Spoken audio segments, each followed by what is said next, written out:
ఒక వంతెన పైనుంచి పడిపోయింది ఒక ట్రక్. పొగమంచు కారణంగా దారి కనిపించక ఈ ప్రమాదం చోటు చేసుకున్నట్టు తెలుస్తుంది. 23 మంది ప్రయాణికుల్లో 14 మంది స్పాట్లోనే చనిపోయారు. బలూచిస్తాన్లో మరొక ప్రమాదం చోటు చేసుకుంది. అక్కడ అదుపు తప్పి బస్సు పల్టీ కొట్టింది.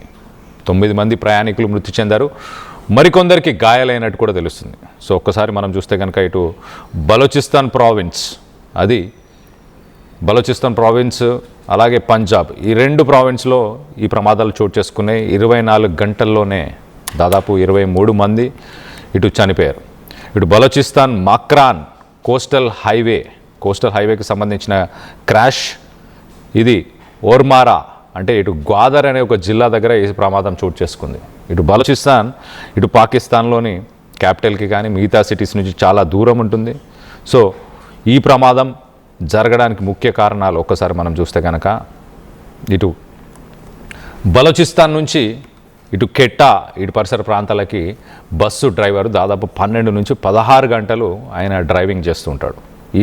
ఈ రోడ్లు చాలా దయనీయ పరిస్థితిలో ఉంటాయి. సో 12 నుంచి 16 గంటలు ప్రయాణించిన తర్వాత, అందులోనూ ఈ చలికాలం ఇటు పొగమంచు కూడుకొని ఉండడం, దీనివల్ల ఒక్కసారిగా ఆ ప్రమాదం చోటు చేసుకుంది అంటూ ఇటు చెప్పుకొచ్చే ప్రయత్నం చేస్తున్నారు.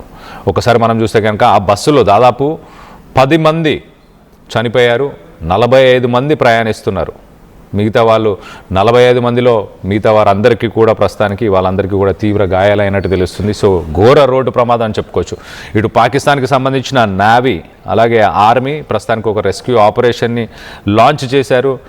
జా హాస్పిటల్, ఇటు ఓర్మరా అలాగే కరాచీ, ఈ 2 హాస్పిటల్స్కి ప్రస్తుతానికి తీవ్రంగా గాయపడిన వాళ్ళందరినీ కూడా షిఫ్ట్ చేస్తున్నారు. మొత్తానికైతే ఈ క్రాష్ ఓవర్ స్పీడింగ్ వల్లే జరిగింది అంటూ చెప్పుకొచ్చే ప్రయత్నం చేస్తున్నారు. ఇటు బలూచిస్తాన్కి సంబంధించిన ఆ క్రాష్ ఒకసారి మనం చూస్తే కనుక ఓవర్ స్పీడింగ్ వల్ల జరిగింది అంటున్నారు. ఇది బలూచిస్తాన్కి సంబంధించిన విజువల్. ఈ విజువల్లో మనం చూడొచ్చు, హైవేలో అతివేగంగా వెళ్ళడం వల్లనే ఈ క్రాష్ అయింది, ఈ యాక్సిడెంట్ అయిందని చెప్పుకొస్తున్నారు. దీంట్లో 45 మంది ప్రయాణిస్తున్నారు, 10 మంది స్పాట్లోనే చనిపోయారు.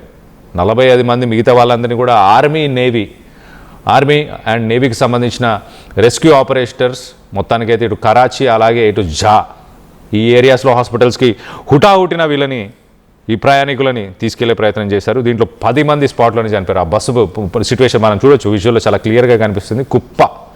ఇట్లా కుప్పలాగా ఒక ఇనుప ముద్దలాగా మారిపోయింది.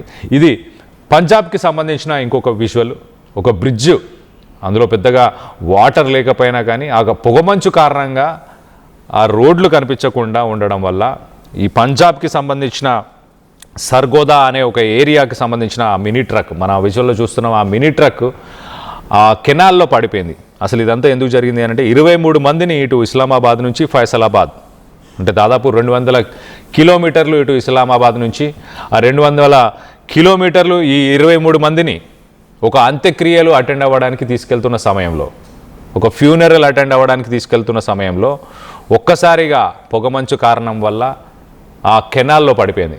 ముందుగా ఏమున్నాయి అనేది కూడా కనిపించకుండా పోవడంతో మొత్తానికైతే ఆ కెనాల్లో పడిపోవడం వల్ల దీంట్లో 13 మంది అక్కడికక్కడే చనిపోయారు. దాంట్లో 6 చిన్నారులు కూడా ఉన్నట్టు తెలుస్తుంది. సో ఒకే కుటుంబానికి సంబంధించిన వాళ్ళంటూ ఇటు ఫ్యామిలీ మెంబర్స్ అంతా కూడా ఒకే కుటుంబానికి సంబంధించిన వాళ్ళంటూ కూడా చెప్పుకొచ్చే ప్రయత్నం చేస్తున్నారు. ఇటు బలూచిస్తాన్కి సంబంధించిన రోడ్స్ని ఆల్రెడీ కిల్లర్ హైవేస్ అని చెప్పుకొచ్చే ప్రయత్నం చేస్తుంటారు. అలాగే ఇటు పంజాబ్కి సంబంధించిన ఈ ఇన్సిడెంట్ గురించి ఒకసారి మనం చూస్తే కనుక, ఈ పంజాబ్ ఇన్సిడెంట్లో పొగమంచు కారణంగా అక్కడ ఏదైతే ఒక హైవే, నేషనల్ హైవే ఉందో ఆ నేషనల్ హైవేని ఆల్రెడీ క్లోజ్ చేశారు. అక్కడున్న ట్రాన్స్పోర్ట్ అధికారులు అలాగే పాకిస్తాన్కి సంబంధించిన పోలీసులు ఆ హైవేని క్లోజ్ చేయడంతో అంత్యక్రియలు అటెండ్ అవ్వడానికి ఈ ఫ్యామిలీలో ఉన్న 24 మంది, ఈ ఫ్యామిలీలో ఉన్న వాళ్ళందరూ ప్రయాణం చేస్తున్నారు. అదే సమయంలో ఒక షార్ట్కట్ రోడ్లో వెళ్తున్న సమయంలోనే, ఇది షార్ట్కట్ రూట్ తీసుకొని వెళ్తున్న సమయంలో పొగమంచు కారణంగా ఆ బ్రిడ్జ్, ఆ కెనాల్ 2 కనిపించకపోవడంతో ఒక్కసారిగా ఆ కెనాల్లోకి పడిపోవడంతో దీంట్లో 13 మంది అక్కడికక్కడే చనిపోయారు. ఈ 13 మందిలో 6 చిన్నారులు, ఎక్కువ శాతం మహిళలే ఉన్నారు. సో మొత్తం మీద ఇటు బలూచిస్తాన్ కూడా ఒకసారి మనం చూస్తే కనుక బలూచిస్తాన్లో రికార్డు స్థాయిలో యాక్సిడెంట్స్ అక్కడ నమోదయ్యాయి బలోచిస్తాన్లో. ఒకసారి మనం చూస్తే కనుక 24,484 యాక్సిడెంట్స్, అలాగే 430 మంది చనిపోయారు, అలాగే 34,000 మంది గాయపడ్డారు. సో బలోచిస్తాన్ కిల్లర్ హైవేస్ అంటూ చెప్పుకుంటారు బలోచిస్తాన్ ఏరియాతో.